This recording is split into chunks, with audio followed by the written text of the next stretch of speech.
Hey, Gator Nation. Welcome back to Pod of the People, episode 7, the episode where we take your questions that you send to us and we try to provide a little answer to them, a little clarity, as well as our weekly community question where we post that every week and you give us your responses to that and we try to read as many of those as we can as well. As always, I'm your boy Hirsch, and with me is the hype man Wes. What's good? What's good? What's good? And CJ the man McCann. What's going on, guys? Hey, guys, as you know, Pod of the People is a YouTube exclusive show we do just for our YouTube channel. So if you're not already, man, smash that subscribe button, give the video a like, and hit that notification bell, guys, so you get a notification every time we upload new content. Man, we're going to jump right into it, guys. Wes, what kind of questions we got coming out this week?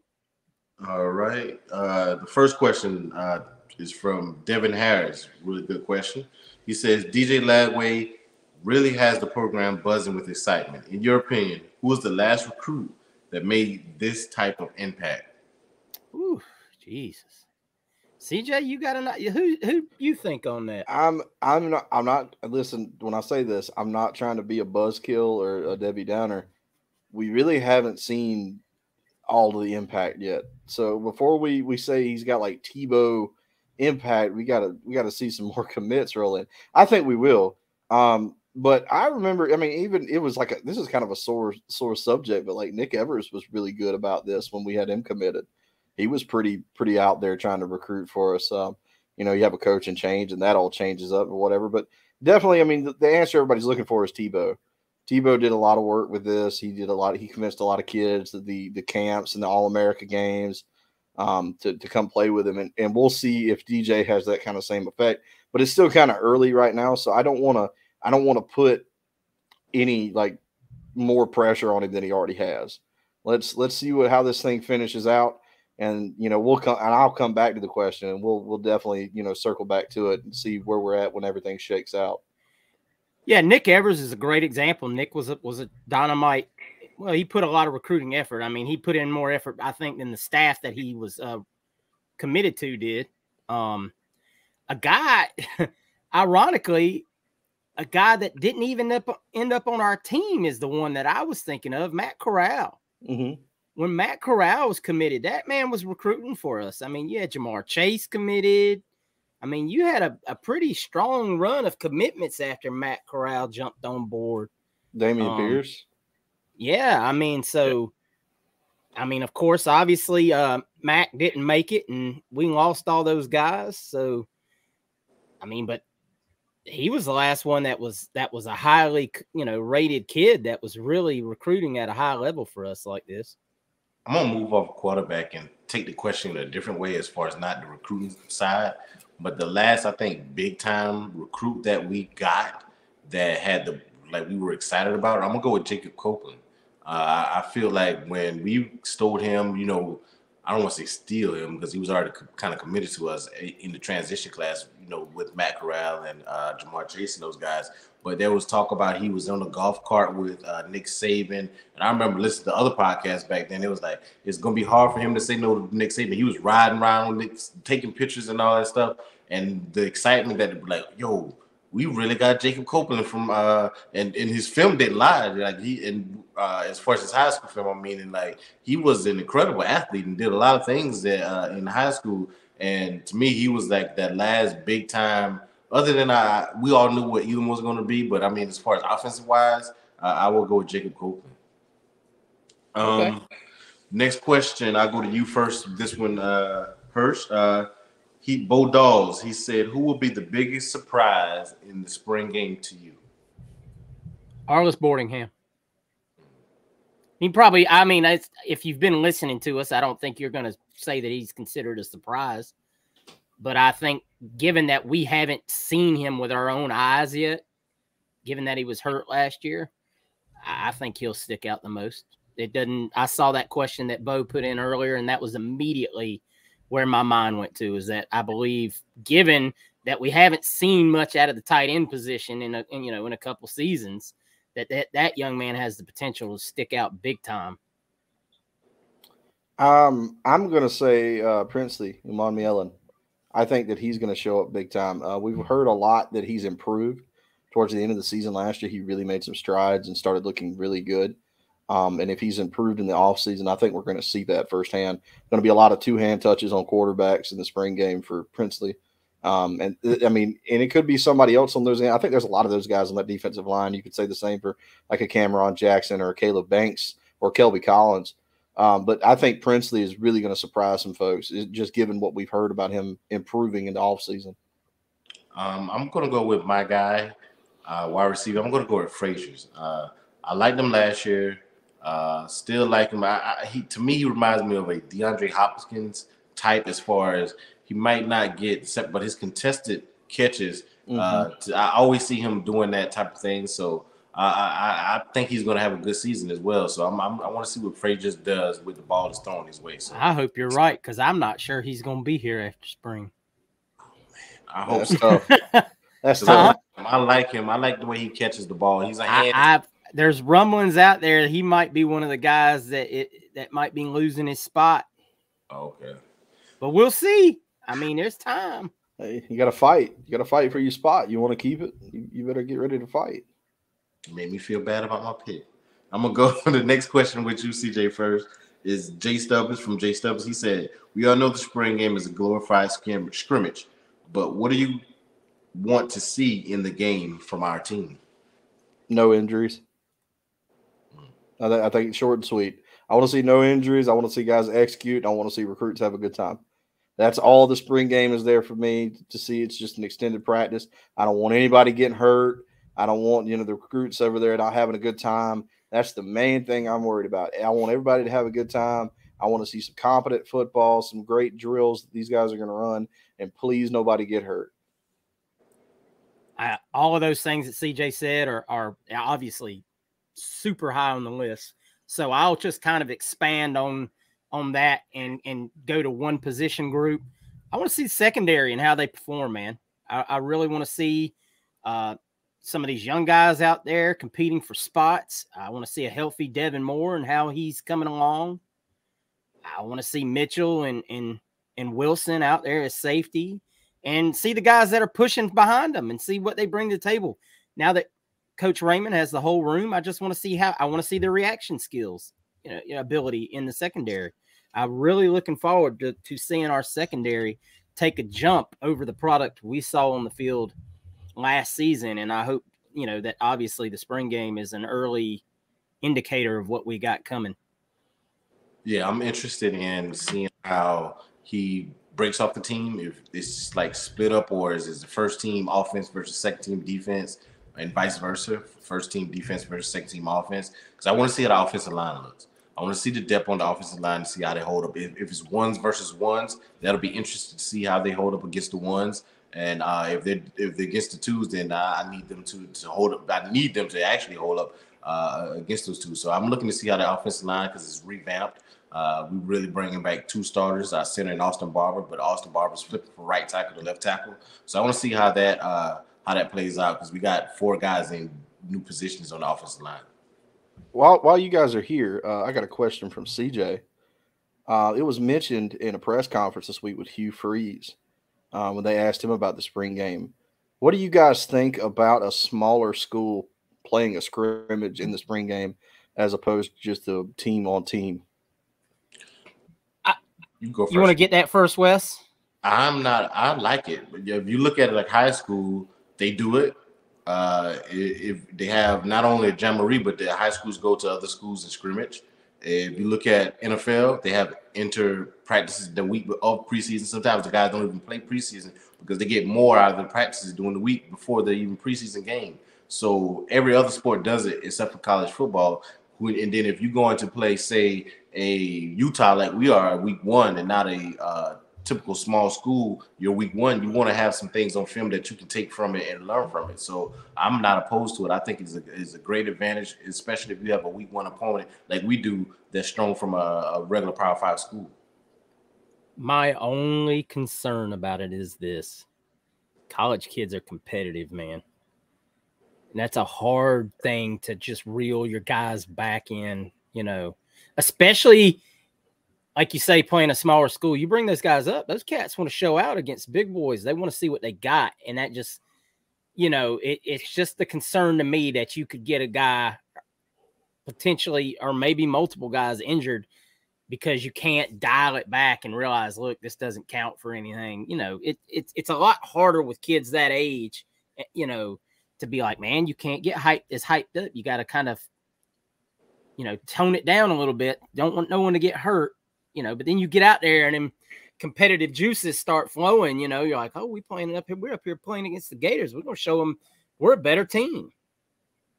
Definitely. It's just, you know, it's just a thought, because you never, like I said, I get where you're coming from. It's really hard to put clamps on that. You know what I mean? I know there would be, you know, no hitting the quarterback and things of that nature.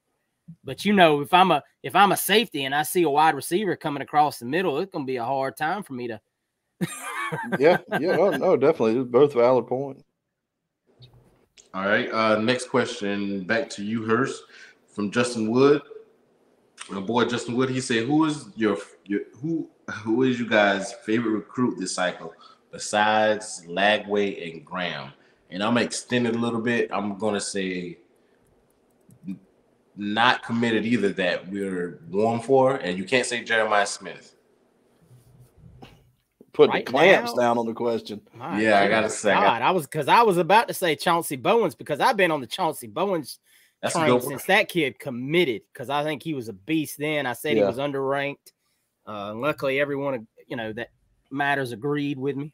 That's good. I said not Jeremiah Smith. You know what, man? I'm telling you now, man, this thing is right now is Xavier Filsaime.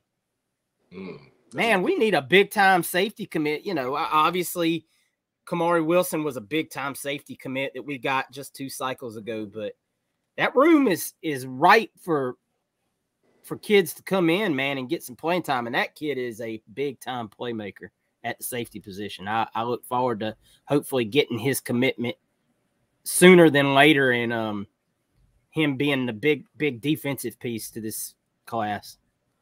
I mean, I'm still going to stick with safety too, and I'm going to say Tyshawn White from Buford as safety. I think that would be a big get. I mean, the kid's ranked; he's in the top 100 kids. Buford has some of the best athletes in the whole country. I mean, those guys basically are the IMG of Georgia. I would love to get a kid like that in there. And if you were able to get him and Filsaime, and then you talk about like Zay Mincy, oh my God, you know, at that point, that's DBU is back. You get a bunch of guys in there like that. So I would definitely say that Tyshawn would be my guy up out of Buford. Yeah, my guy would be Colin Simmons. I knew you were going to say that. You know, I need that DN. I need that special pass rush. You still trying to get your Keeley on. Yeah, we didn't get Keeley from Florida last year, so this kid from out of Texas. We need a special guy. The same way you say the safety room is thin. I think that rush, the rush passer, the rush end, not the strong side defense end, but the pass rusher type of defensive end. Jack or Buck, however you want to describe it in our defense.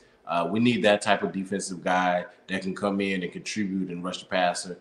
Dante Fowler-like type of guy that's special, that you know he's a 5-star when he's on the field. So we need that type of guy. We had Brian Cox for a couple of years, but we never, and then we were kind of stacked for a while. But we need a special guy that can rush the passer day one coming in, even if just third down until he gets right into his body. We need that type of guy on the defensive line. All right. The next question, CJ, I'll go with you because this is a baseball question from my boy. All right. He says, does the Gators pitching staff turn it around with this rough patch and not only have to rely on the offense so much? I think we're starting to see it. I know it's not a good example to this weekend because you've got to put it both together. Now we finally see the relief kind of come together, and the relief pitchers really pitched well this weekend. The starters didn't. But we've seen the starters pitch well all season. So to me, it's just kind of like I could chalk that up to just being a fluky weekend and you just move on. But like now that the relievers and the middle rotation guys are starting to pick it up, Neely has looked pretty good as the closer. He's a closer with starter stuff. So I think we're going to put it together. I think that we're really going to find out if we are going to put it together against Tennessee. So that'll be the test. You put it together against Tennessee, and then you put it together against anybody. All right. So that's all we have from Facebook. You have any over there from Twitter, Hirsch? Yeah, first we got one on Twitter from our man JC. Thank you, JC, for sending this question in. What are some of the likely or possible commits that may catapult this class into finishing top 5? Wes, as you being the absolute hype man for the 24 class, I'm gonna let you go with that one first, man. This has been your class since day one. Yeah, we have to hit on the guys that are already there. Your boy at the safety, I'm gonna call him Filsamy. I'm gonna go with him. You have to get those type of guys that you already, going for, that are trending towards where you have to lock down those. We have to get either is it Daniels or Lyles at running back. Kanan Daniels or Jordan Lyle. Yeah, we need one of those two guys at running back. So those are the type of guys. What I mean as far as we gotta get. I don't worry about our DB room. In the offensive line, I don't mind us getting a 3-star, but we got to get a highly rated offensive lineman as well. We can't just take all 3 stars, because I'm thinking we're going to get 3 to 4 offensive linemen. Maybe hopefully we get 4. I think we need 4. 4 is the goal. I'm pretty sure 2 and 2. So I don't mind if 2 of those guys maybe development, but the other 2 guys got to be 94, 95 rated type guys. So we need top 150 guys there. And then you have to get the elite of the elite. And to me, that's Jeremiah Smith or Colin Simmons. Uh-oh. Wes had a technical error there. Oh, yeah, there he is. Too much sunshine pumping. Yeah. You were getting a little too hyped. The damn sensor come in there. Jeremiah Smith talk. Yeah. Brian Hartline.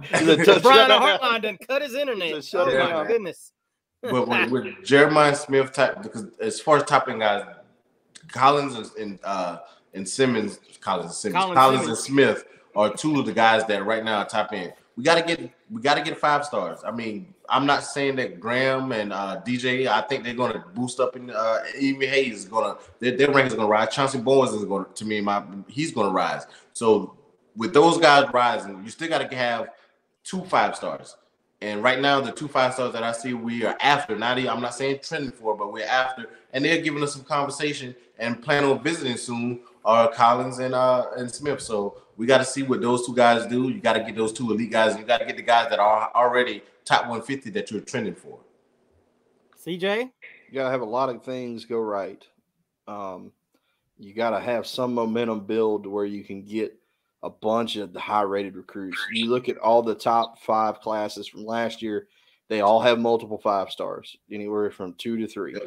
And you've got to have a bunch of highly rated 4 stars, and you really got to backload it with a bunch of 3 stars to really boost that ranking too, because if you've got a bunch of high-rated kids in the class like last year we saw, but you've only got 16 or 17 of them, it's not going to put you in that top 5 spot.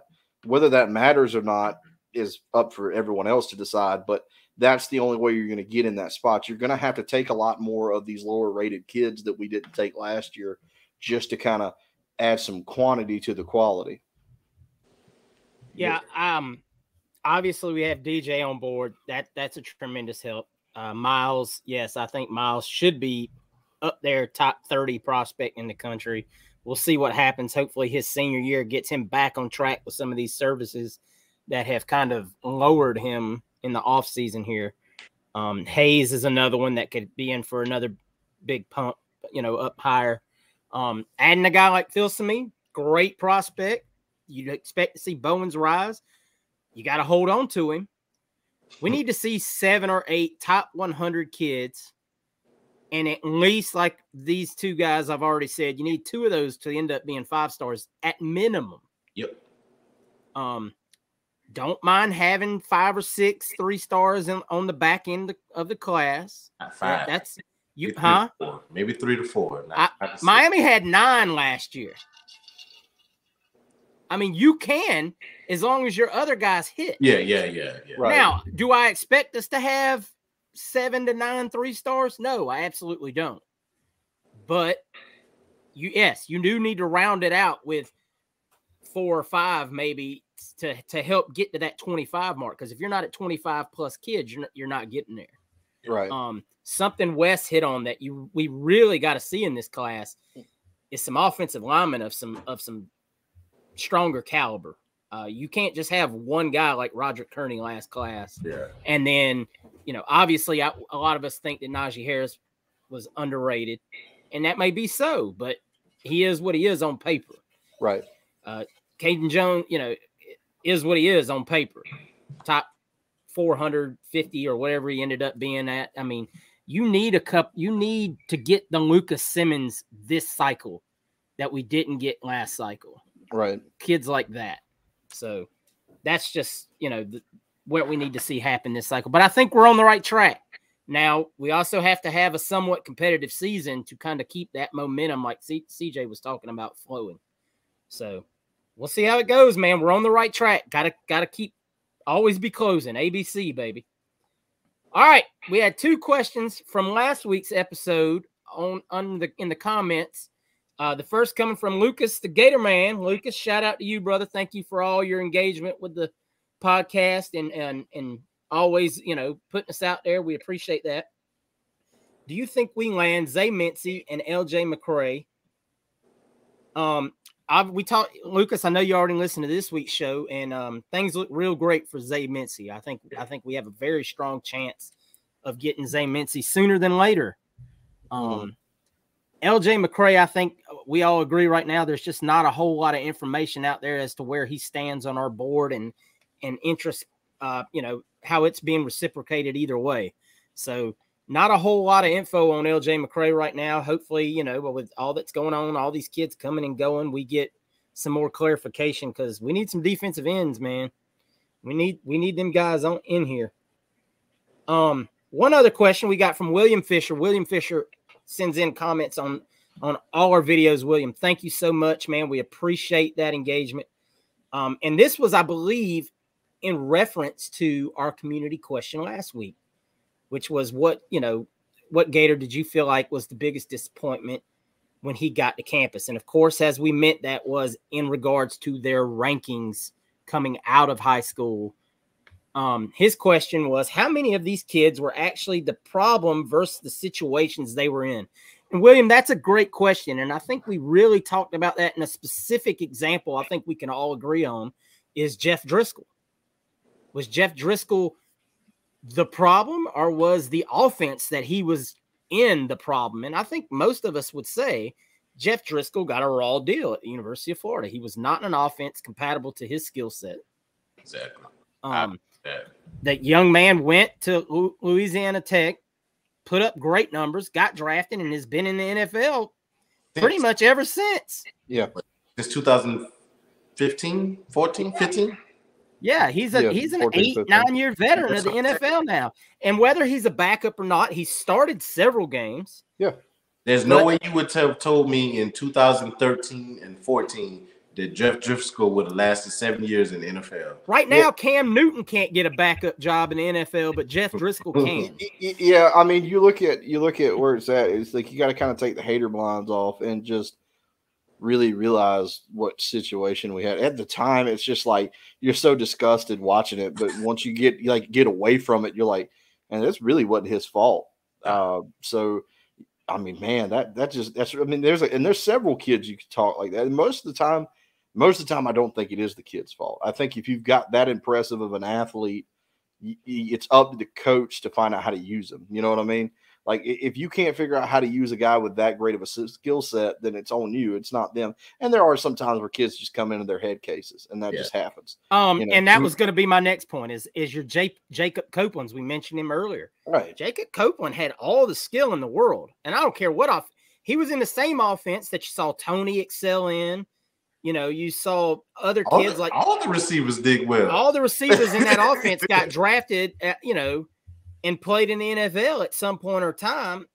And he may well do that. He may well still play in the NFL. He put up great numbers at the combine, but he was so hit or miss. And that was just like, it wasn't a skill issue. It was like, he had the dropsies a lot of the times. I mean, that's not, you can't coach a kid that has the dropsies. I mean, you can't say, You can't. You know, there's no way to. I mean, you can teach catching mechanics all day long. If you don't hold on to the football, you don't hold on to the football. And you know, some of that, I mean, you can put a little bit of Jacob Copeland struggles on Emory Jones if you want to, but you know, you really didn't see him do that great with Kyle Trask in the offense. So, I mean, you know, a lot of that's just some of it's on him. I mean, some of it's on the coaches always. Nobody's free of blame. But you just have some situations where kids just come in and they just don't have it mentally. It ain't in them. They can be, you know, the best athletes you ever seen, but when the lights come on, it just doesn't work out. Yeah. All right, boys. Well, thank you as always for all the questions, guys. Great questions as always. We love the engagement, man. We love trying to be able to provide some answers to your questions. Keep sending them in. Look for that questionnaire next week. Send us your questions. Leave a question in the Facebook in the YouTube comments, man. We check those as you see this week. If you've got a question, you watching this video and it just pops in your mind there, and type it in the comments, man, and leave us that question there. All right, guys. It's time for our community question of the week. We got a little more positive this week. A little more positive on the community question. And man, we appreciate it. Y'all all had some opinions about this week's community question. Who was your favorite Gator growing up? I mean, you know, we're all Gator fans here. Obviously, we all had somebody that stuck out to us more than others. And I'm gonna run down some of the responses from Twitter. I don't know if I'm gonna be able to get to all of them, man. This is a lot of damn responses. A lot of them are the same. I'm gonna start with Allie Peak Wilbur. Allie, thank you again for commenting on this. You commented last week. If you haven't checked out Allie's show on YouTube, man, it's the fastest growing Gator show probably on YouTube. She does an awesome job. Her responses were Danny and James Bates. And then, of course, later became Eric Wilbur, her husband. You know, he's really, you know, in a lot of ways, being a punter, he was proficient at out kicking his coverage. Absolutely. And good on him. And she might be the only Gator that loves punters more than Nick Delatorre. Tony Aglany, and I'm Tony, if I butchered your last name, brother, I apologize. Said Kerwin Bell. Woo, Kerwin Bell. I'm still waiting on Kerwin Bell to be the offensive coordinator for Florida. He only got mentioned every single time in the early 2000s, you know, or when there wasn't when we needed a new coordinator. Maybe Muschamp should have hired him. Probably would have been a better, you know. It couldn't have been worse. No. Renee sends in Eric Rhett. Of course, you know Eric Rhett was my choice for the all-SEC running back. Yeah, Mount Rushmore. There we go. There you go. Brandon Connell. Quezzy. Yes, sir. Trip Walton. Loved watching Wayne Peace at quarterback. My goodness. Wayne Peace. I'll tell you a story about Wayne Peace. I'll tell you this. I had a teacher in high school who's doing he's the play-by-play guy for our high school football team. And he went down to homecoming, or not homecoming. He went down to the year that Florida played USC in the kickoff, I believe in '82. And the frats had taken their nice bed sheet and they hung it outside of the frat house, and like they do, and they spray paint different things on there. And they were coming in, and Wayne Peace was the quarterback, and it had up there it said, "This Trojan can't handle our peace." My God. My God. And that's that. I always remember Wayne Peace for that. Daniel Menendez said the freak Javon Curse. That's a good one, man. Javon was terror. Dale J. Rodriguez, Percy Harvin. I think there'd be a lot of people that would agree with that for the younger Gator coming up. Raymond Tossi, Chris Collinsworth. Whew. Liked him a lot better when he was on the field. Here's a guy. Yeah, here's a guy that talks too much. TC, Jack Jackson. I like that one. Our man JC that sent us the question earlier, Johnny Rutledge. I like to see that. Give Johnny Rutt some love, man. Johnny Rutledge was a damn good linebacker. A lot of guys, a lot of the older guys. John L. Williams. A lot of John L. Williams. Herbie Pierce, Wilbur Marshall, and Kerwin Bell. Wilbur Marshall got a lot of love. Louis Bassoni, Louis Oliver. There you go. Judge Sarah Doyle, Miss Judge Sarah Doyle, thank you. Emmett Smith. Gotta be for a lot of people. Zach Higgs, Sexy Rexy. Oh, yeah. A lot of Sexy Rexies on here. My goodness gracious. Sauce can't just pick one. Sauce has to send us 4. Chad Jackson. Andre Caldwell, rest in peace, Andre. The Eraser, Reggie Nelson, and Rexy. Man, there's a lot of people. Scott Miller, Rex Grossman. WCS Smith, Jimmy DeBose. David Jones, Emmett. Harrison, thank you so much for actually sending something in, man. We appreciate you. Percy Harvin. Wes, who all you got from the Facebook group there? I know you got quite a few. Yeah, I got some of the ones that some guys already named, some new ones as well. Kevin Ray said Louis Oliver. There's a blast from the past. You got Josh Doan. He said Quezzy. Bobby Miller. He said SOS. Oh, yeah. Yeah. Charlie Sapp. He said Carlos Alvarez. That's a good one. Ryan Guerin said the GOAT, Eric Rhett. David Harris said Reggie Nelson, a.k.a. the Eraser. Jay Stubbins said Neil Anderson was the man to me in the backfield with John Williams. And that's a great one. Neil Anderson does not get enough love. Yep. Jeffrey Bennett said Louis Oliver or Alex Brown. Kenneth Clark said Steve Spurrier and Jack Youngblood.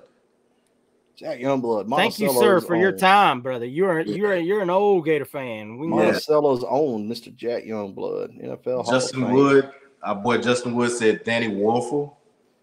Didn't hear that name, did we? That was the first time. Yeah, I said Danny a few times. Okay. Yeah, Allie said Danny. James Lawson said Shane Matthews. Justin Cordero said Fred Taylor. David Freds. McCullough said Curran Bell. Steven Sapp said Larry Kennedy and Fred Weary. I didn't hear Fred name. Nice. Gary Taft said Wilbur Marshall. Trey Go Gator said Tim Tebow. And Carolyn Hale said Emmett Smith.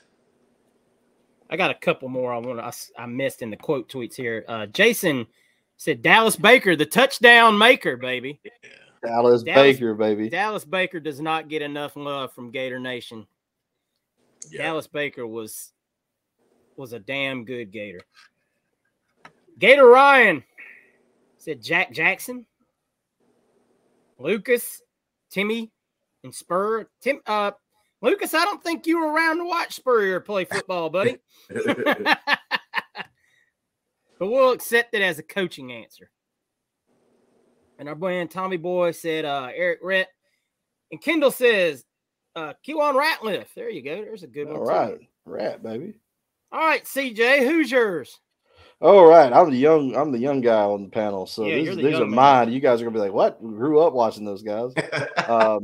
No, when I was a kid growing up, I was bouncing the name back and forth. I was like, which one was my favorite? I'm just going to say them both. Rainey and Demps were my favorite. As a kid, I loved watching Chris Rainey and Jeff Demps run the football. I'm with you on that. I mean, I wasn't a kid, but man. That was so much fun. Those guys were so much fun to watch. You know, they had elite track speed. They just could every time they touched the ball. Yeah, they could touch the ball, and if you left them a gap, they're gone. They're going 90 yards to the house. Just a lot of great memories with those guys. Rainey blocking all those punts, being so fast on the edge. You know, just some great stuff. Jeff Demps taking one of the house against South Carolina on the opening kickoff. Just some fun memories from that duo. Wes? Yeah, growing up, I said this a couple of weeks ago when someone asked when we became Gator fans, and mine is always going to be Quezzy, man. Growing up watching Quezzy, even the year after, I know a lot of Rita Anthony and Ike Hewitt got a lot of pub, but he was the slot guy. And then next year in '96, he caught that big pass to beat Florida State when they were #1 to cancel their championship dreams, aspirations again. So it will always be Quezzy for me. The second guy, as far as me being older, I'm going to go defense, and I'm going to go with Matt Elam from that 2012 year. The hit he did on Odell Beckham on that punt return, and he did what Steph does now, to sleep. I mean, I love watching Matt Elam play in that defense. We didn't have enough offense at times, but that defense was surreal and was led by him out there. Love Matt Elam. Yeah, him and Major Wright just out there laying hits. Yeah, man. Wes, you kind of were in my wheelhouse. Mine isn't one guy. Mine is that trio. Mine will always be that trio. Yeah. And of course, I was in high school when they were. I mean, I was almost graduated high school when Ike, Rydell, and Kwesi. I mean, I couldn't pick one of those three because every game, they might all three have 100 yards. It was crazy how good together they were. Now, of course, you got to give Danny the credit because Danny could loft the ball and put it right, but those guys put in work, man. SEC defensive backs wanted nothing to do with those three guys on the field because you didn't know who was getting the ball. You had to have three elite corners to guard these men. And nobody had three elite corners in the mid 90s. You're lucky to have one. I mean, some of those Bama teams we played in the SEC championship game, they had some, and of course, Florida State gave us trouble because they had, and then we got them in a championship game, and you had Ike out there with a stop and pop, breaking. That will forever be the most like it makes no sense. Like you watch the stuff that Kadarius Toney does now, and you're like, that guy's legs got to be made out of rubber. It's not even natural. And I watched Ike Hilliard do that, in January of '96, and just I still, you watch the replay today and be like, surely that's just old video. It just looks wrong. Your legs can't do that. And I watched it in live TV, and that, those three guys just made me so excited about the Gators back then, man, and knowing we could score 40 points every time we took the field. And I miss having receivers do that at the University of Florida. It's been so long, but the game's changed. Like, you're not going to see that like you used to. It's why Spurrier's offense just couldn't continue to work at that pace. I don't know. Trask gave us a tease, man, so it can be done. It can, but you have to draw. You can't just draw up a bunch of streaks. You got to have, the mesh concepts and all that goes in now, and the RPOs, and offense evolves. But those three guys made offense look pretty every time they took the field. Guys, thank you so much for all your responses and your replies, man. Appreciate it. Y'all make this so much fun for us to be able to get on here and compare notes and kind of laugh about some of this stuff and share stories like CJ shared. And we get to kind of you go down that memory lane, man. And we love doing that. It's good to look back on those times and be like, man, that was a great time to be a Gator. And hopefully those days are soon come back, because it's always good laughs and smiles when things are going the right way. And hopefully we got some new legends in the making on the team now and coming in soon. So with that being said, guys, we appreciate you. Thanks so much, man. Y'all are killing everything on the newest YouTube video that's up. Hopefully you do the same with this. Guys, we didn't mention it in the open. I want to make sure we mention it now. If you're watching this, we got a contest, a giveaway going for the month of April. CJ, what is that contest? What do they got to do? While you guys are here and you're just hanging out on the video, well, go ahead and subscribe. Go ahead and like, and go ahead and drop a comment. And guess what? You're entered in a chance to win this nice hat from our friends at Alma Mater, our local Gator apparel store.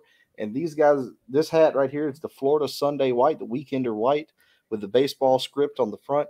You can win this hat at the end of the month. And all you got to do is subscribe, leave a like, and leave a comment on one of the videos in April. We're going to do a big drawing. I've got a Florida Gator helmet over there. I think I'm just going to put strips of paper in. We're going to pull it out live on one of these episodes and call your name, and we're going to send you one of these nice, lovely hats. Yes, sir. You could be the one. All you got to do, man, first and foremost, I mean, it's the easiest thing to do, man. You're here, you're watching the video. Have I subscribed yet? No? Oh, let me just click one button. Bang, you're in, baby. But then you just got to hit that like button. leave a comment. It could be like, go Gators. That's all you got to say. You can type, I'm just here for the hat. Just here for the hat. Hat me. Hat. Yeah, hat. You could just put hat. If no you want cap. to. I don't care what you put. You know what I'm saying? This is no cap. We're giving away a free cap. But the key to it is you got to subscribe. It's right That's there. right. Subscribe. Helps us a ton, man. Trying to grow this brand, grow this channel. We want to bring a lot more content to you guys, and that's our goal. We want to continue to grow, get some interviews on here, reach out to some of these recruits maybe that are coming in, see what they like about the Gators, and get them on the show. That's all part of the main goal. So, guys, thank you so much. We love y'all. We love you, Gator Nation. As always, go Gators. Go Gators. Go Gators. See y'all next week.